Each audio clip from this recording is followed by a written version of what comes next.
Hey guys, the Thai Terror reporting in for another episode. Unfortunately, this is gonna be a short one. You see, there wasn't any new or interesting release this past week, so for today's episode, I'm gonna be recommending two DVDs. Now I found these two films to be highly enjoyable, and it warrants a checkup from you guys. Now I'm not saying this is one of the best film ever made and you need to go and see it immediately, but it's pretty good on its own merit. The first movie that I'm gonna talk about today is Iron Sky. So the plot of the movie basically goes as this.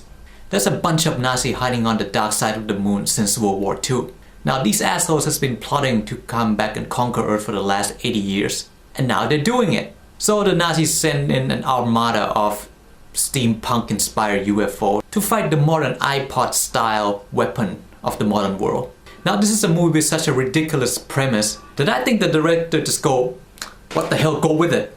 Go all out, man. And so they did.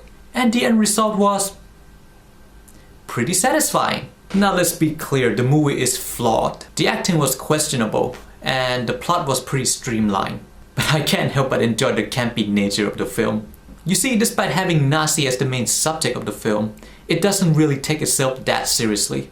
It doesn't try to be dark or edgy. It instead goes for the ridiculous route and go all out on everything. The action, the comedy, the political commentary. Now granted, the comedy and its delivery need works. Sometimes it just came out forced and it's not really that funny. However, it does over-deliver in the action department. Now, I wouldn't believe this is a $5 million budget finished film. The action in this movie is nothing short of spectacular, rivaling that of Hollywood studio.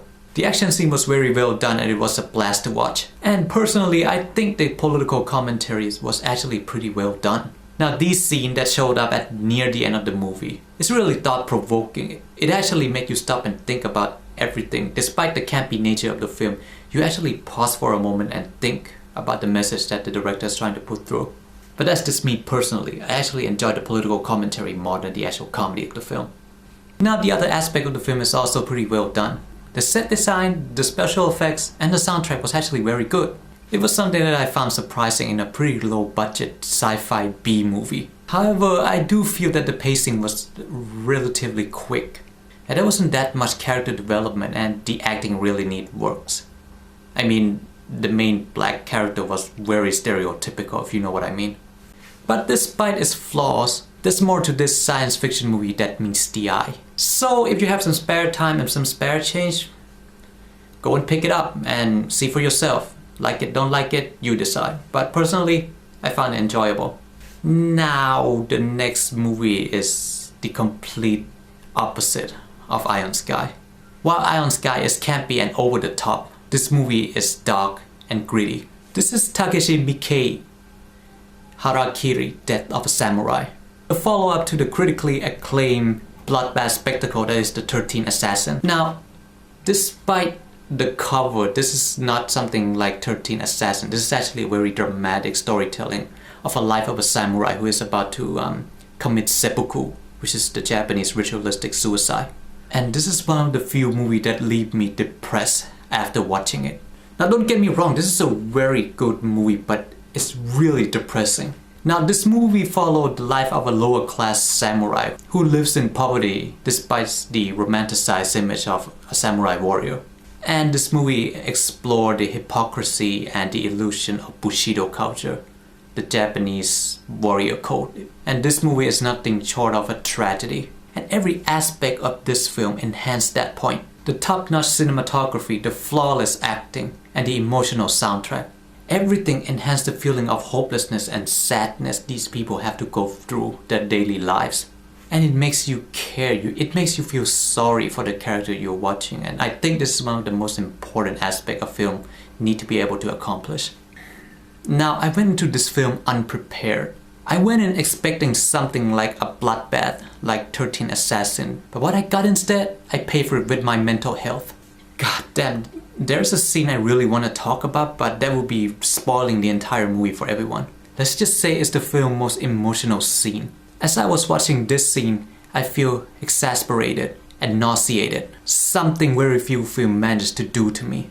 Now when it comes to a very powerful emotional scene, a lot of things can go wrong.